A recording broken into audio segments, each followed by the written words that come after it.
నమస్కారం ఘంటారావానికి స్వాగతం. ముందుగా ప్రధాన అంశాలు. మంచిరేవులలో యంగ్ ఇండియా పోలీస్ స్కూల్ ప్రారంభం. సౌకర్యాల పరిశీలన, విద్యార్థులతో ముచ్చటించిన సీఎం.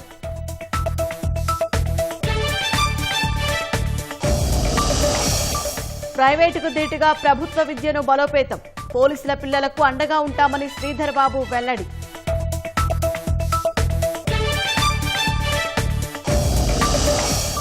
కంచె గచ్చిబౌలి భూముల్లో సుప్రీంకోర్టు కమిటీ పర్యటన. తాజా పరిస్థితులను పరిశీలించిన సభ్యులు.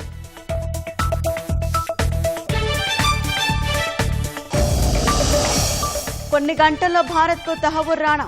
ఎన్ఐఏ తరపున ప్రత్యేక పీపీగా నరేందర్ మాన్ నియామకం.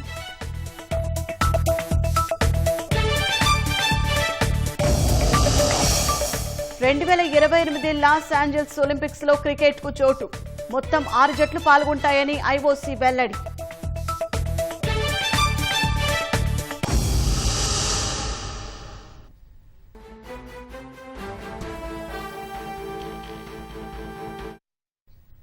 తాజాంశాన్ని చూస్తున్నాం. బోధన్ మాజీ ఎమ్మెల్యే షకీల్ ను పోలీసులు అదుపులోకి తీసుకున్నారు.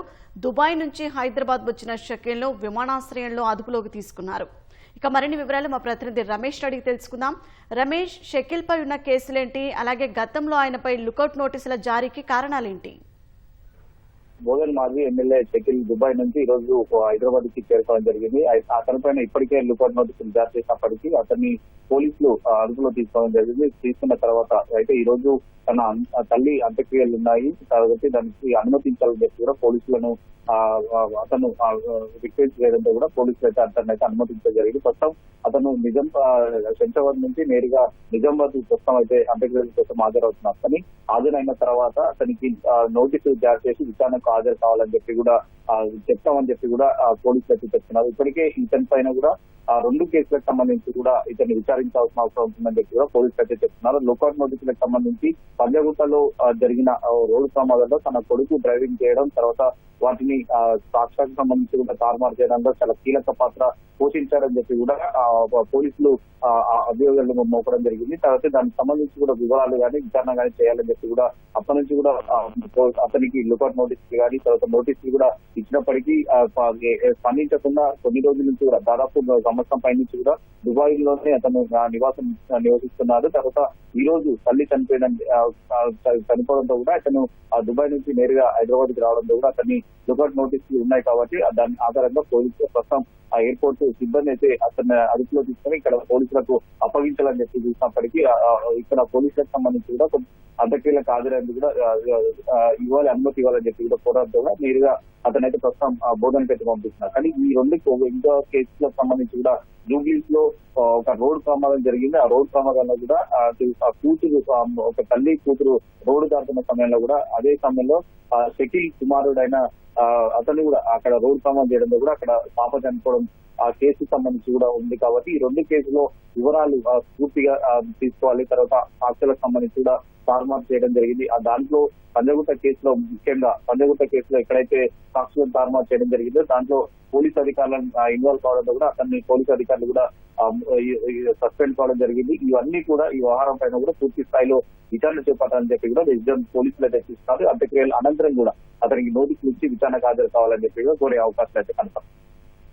ధన్యవాదాలు రమేష్. కంచగచ్చిబౌలిలోని 400 ఎకరాల స్థలాన్ని కేంద్ర పర్యావరణ అటవీ శాఖల సాధికారిక కమిటీ పరిశీలించింది. సాధికారిక కమిటీ చైర్మన్ సిద్ధాంత దాస్ మరో 2 సభ్యులు స్థలంలో పర్యటించారు. క్షేత్రస్థాయిలో పరిస్థితులను పరిశీలించారు.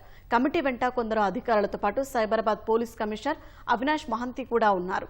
దాదాపు గంట పాటు అక్కడ పరిస్థితులను పరిశీలించి తిరిగి కంచగచ్చిబౌలి నుంచి కమిటీ వెళ్లిపోయింది. అయితే హెచ్ఎస్సీయూ విద్యార్థులతో కమిటీ సమావేశం కానుంది.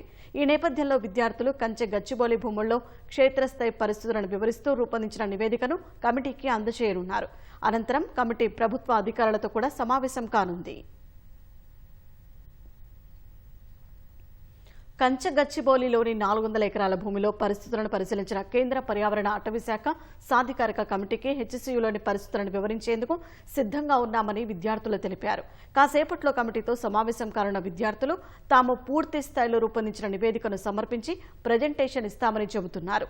ఈ సందర్భంగా పలువురు విద్యార్థులతో ముఖాముఖి. కంచె గచ్చిబౌలిలోని 400 ఎకరాల వివాదాస్పద స్థలాన్ని కేంద్ర పర్యావరణ అటవీ శాఖల సాధికారిక కమిటీ ఇవాళ హెచ్సియులో పరిశీలించింది. అయితే ఈ నేపథ్యంలో పరిశీలన తర్వాత విద్యార్థులతో ఒక సమావేశం ఏర్పాటు చేసింది. అయితే కొంతమంది హెచ్సియు విద్యార్థులు మనతో ఉన్నారు. అంటే ఈ కమిటీ సమావేశంలో ఏం మాట్లాడబోతుంది, అయితే వీళ్ళు ఏం చెప్పబోతున్నారు అనే విషయాలు ఆయన అడిగి తెలుసుకుందాం. అయితే ప్రధానంగా ఈ కమిటీ విద్యార్థులతో సమావేశం ఏర్పాటు చేసింది. ఏం చెప్పబోతున్నారు మీరు? యాక్చువల్లీ ఈ కమిటీ వస్తున్నాం, మేము వెల్కమ్ చేస్తున్నాం.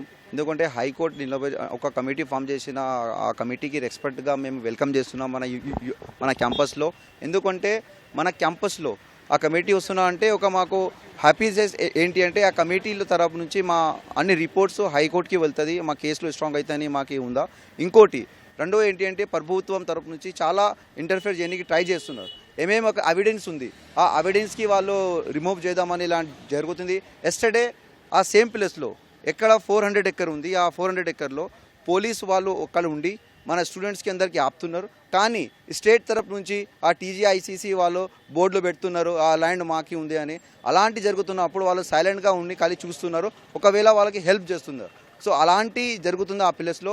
మేము హైకోర్టుతో సుప్రీంకోర్టు ఒకటే రిక్వెస్ట్ చేస్తున్నాం, ఇలాంటి యాక్టివిటీ ఒక సుప్రీంకోర్టు తరపు నుంచి ఒక ఆర్డర్ వచ్చిన తర్వాత ఆ ప్లేస్లో ఎవరు పోవద్దు, ఎవరు యాక్టివిటీ చేయవద్దు. కానీ గవర్నమెంట్ అక్కడ ఇంటర్ఫేర్ చేస్తుంది, మేము ఒప్పుకుంటలేదు. ఆ గవర్నమెంట్కి చెప్తా ఉన్నాం, అలాంటి ఇంటర్ఫేర్ చేస్తే మేము కోర్టులో మీకు ఛాలెంజ్ చేస్తా అని చెప్తా ఉన్నాం.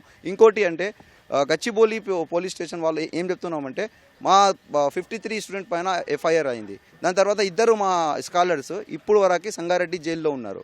మేము డైలీగా ఎల్బీ నగర్ కోర్టు, కుక్కట్పల్లి కోర్టుకి పోయి వస్తున్నాము. అక్కడ నుంచి మనకి ఏమో రెస్పాన్స్ అయితే లేదు, డైలీగా డిలే అవుతుంది. కానీ ఆ పార్టీ మన డిప్యూటీ సీఎం చెప్పారు అన్ని కేసెస్లో మేము తీసేస్తామని మీడియాలో వచ్చి, కానీ ఇప్పుడు వరకు దానికి గ్రౌండ్లో రిఫ్లెక్ట్ కాలేదు. ఎందుకంటే జియో వాళ్ళు ఇంకా ఇవ్వలేదు. ఆఫీషియల్ పనిలో ఆఫీషియల్గా ఒక జియో ఇవ్వకపోతే మా పైన ఎట్లా అది పోతుంది అని చెప్తా ఉన్నాం. ఇంకోటి మేము ఆల్రెడీ ఏం చెప్పామంటే మా తరపు నుంచి ఒక 10 మంది వస్తాము, ఫ్యాకల్టీస్ ఒక 15 మంది వస్తామని రిక్వెస్ట్ చేశాం. కానీ మాకు అలౌ చేయలేదు, వేరే రీజన్ చెప్పారు. సో దానికోసం మా తరపు నుంచి ఒక 5 మంది లైక్ ఫ్యాకల్టీస్ మొత్తం ఒక 50 పేజ్ రిపోర్ట్ ప్రిపేర్ చేసుకొని ఎంత చింకలు ఎంత ట్రీస్ అన్నీ వాళ్ళు పోయింది అని అన్నీ మేము కౌంట్ చేసుకొని ఒక రిపోర్ట్ తీసుకొని మేము ఆల్రెడీ మీటింగ్కి మా వాళ్ళకి పంపేసాము. సో అక్కడ మంచిగా ప్రజెంట్ చేద్దామని మా ఉద్దేశం. ఆ ఉద్దేశంతో మేము ఇక్కడ ఉన్నాం. హైకోర్టు దగ్గర మా కేసు మంచిగా ప్రజెంట్ చేయాలని ఉంది. ఈ కమిటీ లోపల అంటే కంచె గచ్చిబౌలి ప్రాంతంలో పర్యటించినప్పుడు మీరు కమిటీ సభ్యులను కలిసారా? వాళ్ళు ఏం చెప్పారు? లేదు, యాక్చువల్లీ మాకు అలౌ చేయలేదు. వాళ్ళు ఏం చెప్తున్నారంటే ఆ లోపల హైకోర్టు ఎవరెవరికి నామినేట్ చేశారు, ఎవరెవరు మెంబర్స్ ఉన్నారో వాళ్ళు అలౌ చేస్తాము, వేరే వాళ్ళకి అలౌ చేయడానికి పర్మిషన్ లేదు అని ఈ పోలీస్ వాళ్ళు చెప్తున్నారు. కానీ యాక్చువల్లీ మేము ఏం అనుకుంటున్నామంటే జస్ట్ ఆ కమిటీలో ఎవరెవరు వాళ్ళకి పోయి ఒకసారి రిక్వెస్ట్ చేద్దాము. ఈ కమిటీ సమావేశం అంటే విద్యార్థి సంఘాలతో సమావేశం అవుతుంది కదా, అంటే దాంట్లో ఏం చెప్పదలుచు? 100 ఎకరాలు క్లియర్ చేశారని రిపోర్ట్ ఇచ్చారు. సో దాన్ని బేస్ చేసుకొని గౌరవ సుప్రీంకోర్టు స్టే ఆర్డర్ ఇచ్చింది. ఆ తర్వాత అక్కడ ఏమి పనులు చేయొద్దని చెప్పింది. కానీ దాన్ని ఉల్లంఘిస్తూ నిన్న తెలంగాణ టీజేఏసీ వాళ్ళు సైన్ బోర్డ్స్ పెట్టారు, తర్వాత సీసీ కెమెరాలు అమర్చారు. సో ఇది ఏకపక్షంగా నడుస్తుందని మేము భావిస్తున్నాం. ఎందుకంటే అక్కడ గౌరవ సుప్రీంకోర్టు ఆర్డర్స్ని కూడా వాళ్ళు ఉల్లంఘిస్తూ ఎట్లాంటి పనులు చేస్తుంటే మాకు ఒక రకమైన ఏం జరుగుతుంది ఇక్కడ, ఏకపక్షంగా అంటే గవర్నమెంట్ ఏకపక్షంగా వ్యవహరిస్తుంది. మా కన్సర్న్ కమిటీకి చెప్దాం అనుకుంటే కూడా మాకు పర్మిషన్ ఇచ్చే పరిస్థితి లేదు. మేము ప్రయత్నం చేశాం, కానీ సెక్యూరిటీ రీజన్స్ తోటి మాకు పర్మిషన్ డినే చేసినట్టు చెప్తున్నారు వాళ్ళు. యూనివర్సిటీ ఆఫ్ హైదరాబాద్లో రీసెర్చ్ జరిగింది వాటి మీద, ఆ ఏరియా మీద.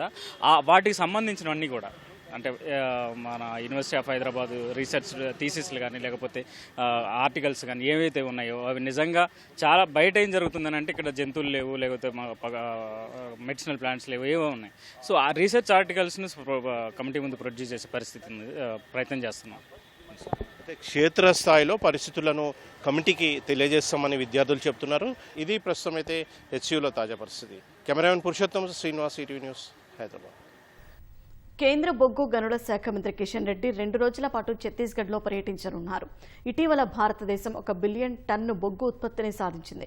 ఈ సందర్భంలో ప్రపంచంలో రెండో అతిపెద్దది, భారతదేశంలో అతిపెద్ద బొగ్గు గని గెవేరాను కేంద్ర మంత్రి ఇవాళ సందర్శించనున్నారు.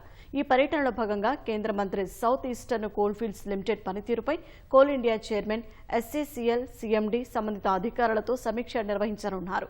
రేపు బొగ్గు గనుల రంగంలోని భాగస్వామ్య పక్షాలు, గని కార్మికులు, అధికారులతో సమావేశం కానున్నారు. భారత్ బిలియన్ టన్ ఉత్పత్తి మైలురాయిని చేరుకోవడంలో కీలకంగా వ్యవహరించిన కార్మికులను కేంద్ర మంత్రి అభినందించనున్నారు. అనంతరం ఛత్తీస్గఢ్ ముఖ్యమంత్రితోనూ భేటీ కానున్నారు. మహబూబాబాద్ జిల్లా దంతాలపల్లి మండలం వాల్యాతండ శివారు సింగితండాలో తాగునీటి సమస్యతో గిరిజన ప్రజలు ఇబ్బందులు పడుతున్నారు. 2019లో వీరికి ప్రభుత్వం 42 పడక గదుల ఇళ్ల నిర్మాణం చేపట్టి కేటాయించింది. పూర్తి స్థాయిలో తాగునీటి వసతిని కల్పించలేదు. సమీపంలో ఉన్న 2 బోరుబావుల్లో విద్యుత్ మోటార్లు లేకపోవడంతో నిరుపయోగంగా మారాయి. మిషన్ భగీరథ జలాలు 2-3 రోజులకు ఒకసారి వస్తుండటంతో ఇబ్బందులు పడుతున్నట్లు తండా ప్రజలు ఆవేదన వ్యక్తం చేస్తున్నారు. వేసవిలో తాగునీటి కోసం అవస్థలు తప్పడం లేదన్నారు. దీంతో సమీపంలోని రైతుల వ్యవసాయ బోరుబావుల నుంచి తాగునీటిని తీసుకొచ్చుకుంటున్నట్లు మహిళలు ఆవేదన వ్యక్తం చేశారు. సమస్యను అధికార దృష్టికి తీసుకెళ్లినా పట్టించుకోవడం లేదన్నారు. తండాకు ప్రతిరోజు మిషన్ భగీరథ జలాలు సరఫరా జరిగేలా వృధాగా ఉంటున్న బోరుబావులు, విద్యుత్ మోటార్లను ఏర్పాటు చేసేందుకు చర్యలు తీసుకోవాలని తండా ప్రజలు కోరుతున్నారు. విద్యుత్తు, సీసీ రోడ్ల సౌకర్యాలు కల్పించాలని తండా ప్రజలు విజ్ఞప్తి చేస్తున్నారు. యాదాద్రి భువనగిరి జిల్లా చౌటుప్పల్ మండలం అంకిరెడ్డిగూడెం శివారులోని SBI ATMలో చోరీ స్థానికంగా కలకలం రేపింది. ATMలోకి ప్రవేశించిన దొంగలు షట్టర్ కిందికి దించి గ్యాస్ కట్టర్తో నగదు భద్రపరిచే ప్రాంతాన్ని ధ్వంసం చేశారు. అనంతరం ATMలో భద్రపరిచిన నగదును దొంగిలించి షట్టర్ కిందకు దించి పరారయ్యారు. ఘటనా స్థలానికి చేరుకున్న భువనగిరి పోలీసులు ATMను పరిశీలించారు. క్లూస్ టీంను రప్పించి వివరాలు సేకరిస్తున్నారు. చోరీలో ఎంత మేర నగదు అపహరణకు గురైందనే అంశం తెలియాల్సి ఉంది.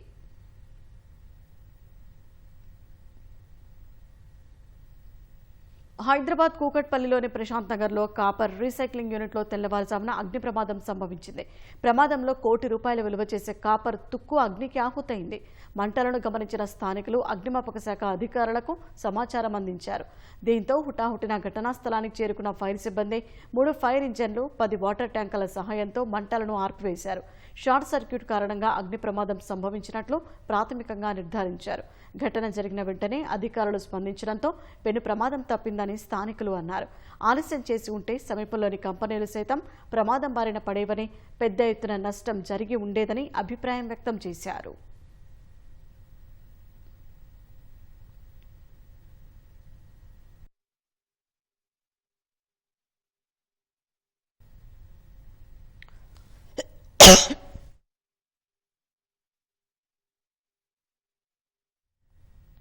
ప్రసిద్ధ పుణ్యక్షేత్రం కొండ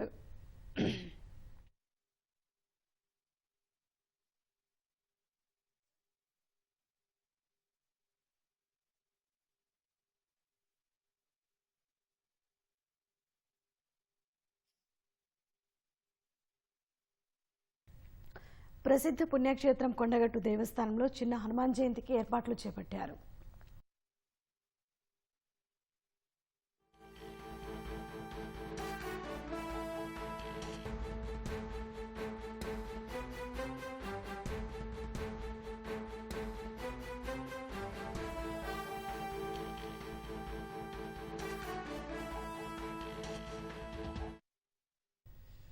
యాదగిరిగుట్ట శ్రీ లక్ష్మీ నరసింహస్వామి 5 అంతస్తుల స్వర్ణ దివ్య విమానం సంరక్షణకు సోలార్ ఫెన్సింగ్తో భద్రతా కట్టుదిట్టం చేశారు. కోతులు, చొరభయం లేకుండా దాత ఆర్థిక సహకారం ద్వారా ఫెన్సింగ్ ఏర్పాట్లు చేపట్టామని ఆలయ ఈవో భాస్కర్రావు తెలిపారు. ఆలయ పునర్నిర్మాణంలో భాగంగా గర్భగుడిపై కృష్ణశిలతో 5 అంతస్తుల ఎత్తైన విమానం నిర్మించి 68 కిలోల బంగారంతో తాపడం చేయించారు.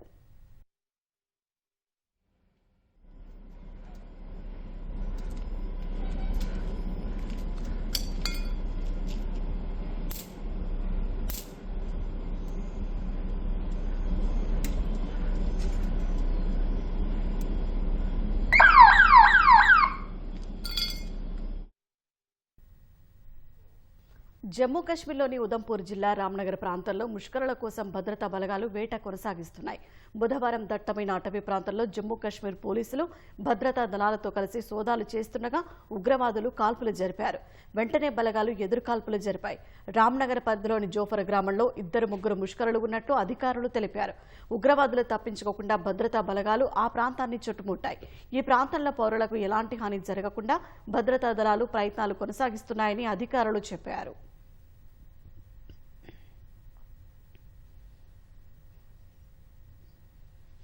కీలక నిందితుడు తహవూర్ రానాను అమెరికాకు అప్పగించడంతో ముంబై దాడుల కేసు విచారణలో వాదన కోసం కేంద్ర హోంశాఖ అడ్వకేట్ నరేందర్ మాన్ను ప్రత్యేక పబ్లిక్ ప్రాసిక్యూటర్గా నియమించింది.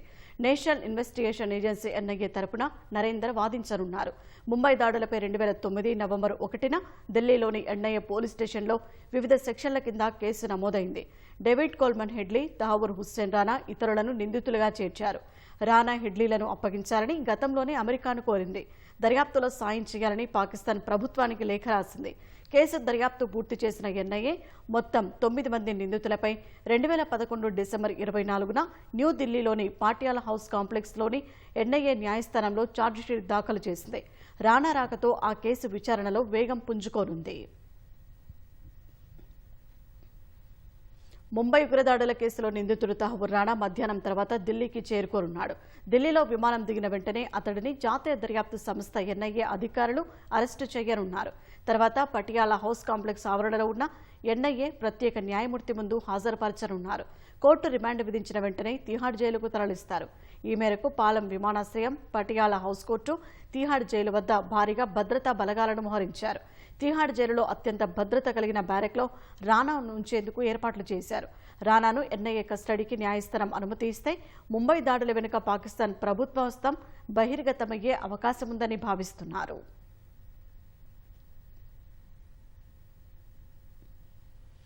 ఇరాన్ అణ్వాయుధ కార్యక్రమాన్ని వదులుకోకపోతే ఆ దేశంపై దాడికి ఇజ్రాయెల్ నాయకత్వం వహిస్తుందని అమెరికా అధ్యక్షుడు డొనాల్డ్ ట్రంప్ చెప్పారు. ఒమన్లో అమెరికా, ఇరాన్ అధికారులు చర్చలు జరపనున్న తరుణంలో ఆయన ఈ వ్యాఖ్యలు చేశారు. చర్చలు నేరుగా జరుగుతాయని అమెరికా చెబుతుంటే పరోక్ష చర్చలే ఉంటాయని ఇరాన్ అంటోంది. ఇరాన్పై దాడికి సైన్యం అవసరమైతే పంపుతామని ట్రంప్ వివరించారు. దాడిలో ఇజ్రాయెల్ పాత్రే ఎక్కువగా ఉంటుందన్నారు. తాము చేయాలనుకున్నది చేసి తీరుతామని వివరించారు. గతంలో కంటే శక్తివంతమైన ఆయుధం తయారీకి ఇరాన్ చేరువలో ఉందని అమెరికా ఆందోళన చెందుతోంది. అయితే ఇరాన్, అమెరికా చర్చలకు ఖచ్చితమైన కాలపరిమితి అంటూ ఏదీ లేదని ట్రంప్ వివరించారు. అణు ఒప్పందంపై ఇరాన్తో చర్చలు జరిపేందుకే ప్రాధాన్యమిస్తారని ట్రంప్ చెప్పారు. తాను ఆ దేశాన్ని దెబ్బతీయాలని అనుకోవడం లేదన్నారు.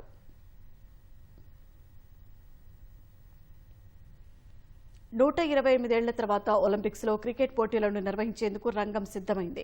చివరిసారిగా 1900 సంవత్సరంలో ఒలింపిక్స్లో క్రికెట్ పోటీలను నిర్వహించారు. 2028 ఒలింపిక్స్లో క్రికెట్ను చేర్చనున్నట్లు తెలిపిన నిర్వాహకులు 6 జట్లు పాల్గొంటాయని వెల్లడించారు. 2028 ఒలింపిక్స్ అమెరికాలోని లాస్ ఏంజల్స్ నగరంలో జరగనున్నాయి. T20 ఫార్మాట్లో క్రికెట్ పోటీలు జరుగుతాయని నిర్వాహకులు చెప్పారు. 6 పురుషులు, 6 మహిళల జట్లు టైటిల్ కోసం పోటీ పడతాయి. అంతర్జాతీయ Olympic committee IOC executive board cricket కోసం 90 మంది ఆటగాళ్ల కోటాను ఆమోదించింది. 15 మందితో ఒక్కో జట్టును ఎంపిక చేసుకోవడానికి అనుమతించింది. అయితే ఒలింపిక్స్లో పాల్గొనే జట్లను ఎంపిక చేసే అర్హత ప్రమాణాలను మాత్రం వెల్లడించలేదు. ఆతిథ్య దేశం కాబట్టి అమెరికా నేరుగా అర్హత పొందే అవకాశం ఉంది. మిగిలిన జట్లను ICC ర్యాంకింగ్ ద్వారా ఎంపిక చేసే అవకాశం కనిపిస్తోంది. 2032 బ్రిస్బేన్ ఒలింపిక్స్లోనూ క్రికెట్ పోటీలు జరగనున్నాయి.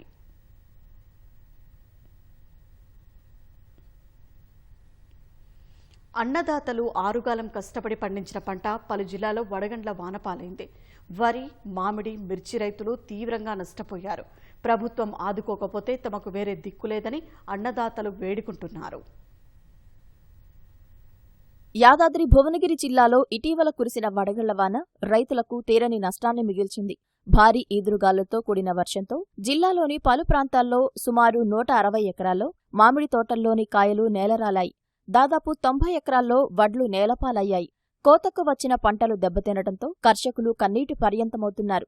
వరితో పాటు మిర్చి, కూరగాయలు సాగు చేస్తున్న రైతులకు తీవ్ర నష్టం వాటిల్లింది.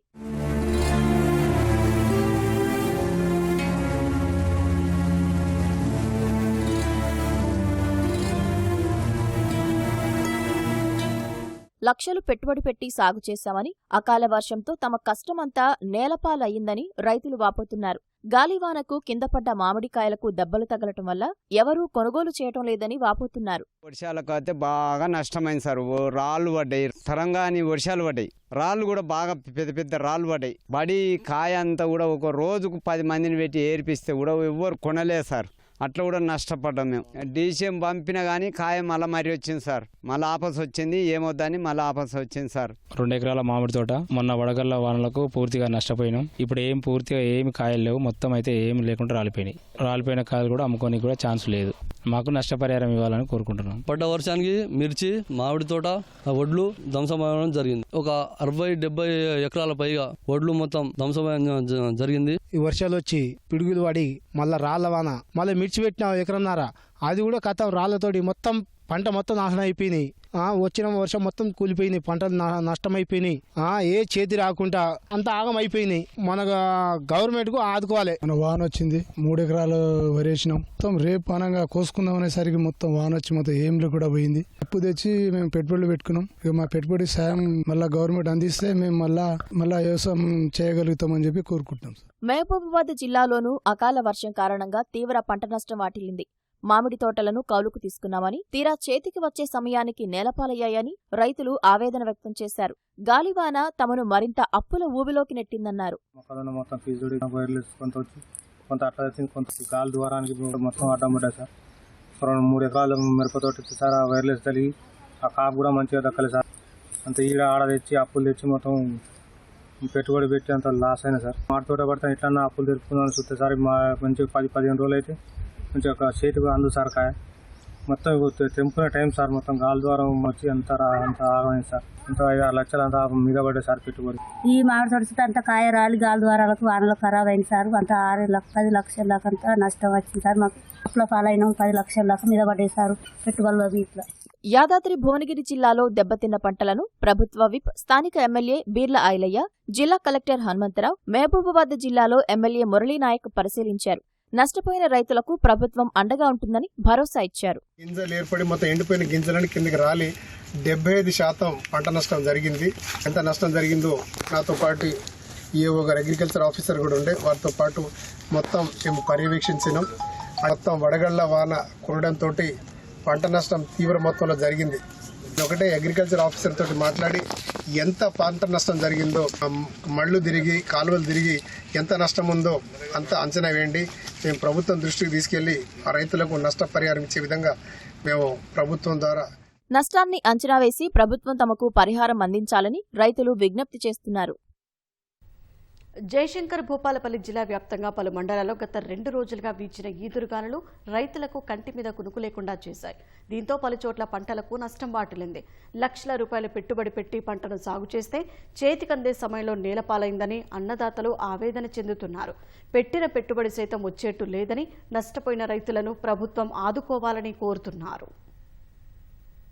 ఎకరం మొక్కజొన్న వేసిన, దీనికి 40,000 పెట్టుబడి పెట్టిన, ఇంకొక 10-15 రోజులు అయితే ఇంత పంట చేతికి వచ్చే ఉండే. ఈ అకాల గాడుపు పంట అడ్డం నేల ఉరిగింది.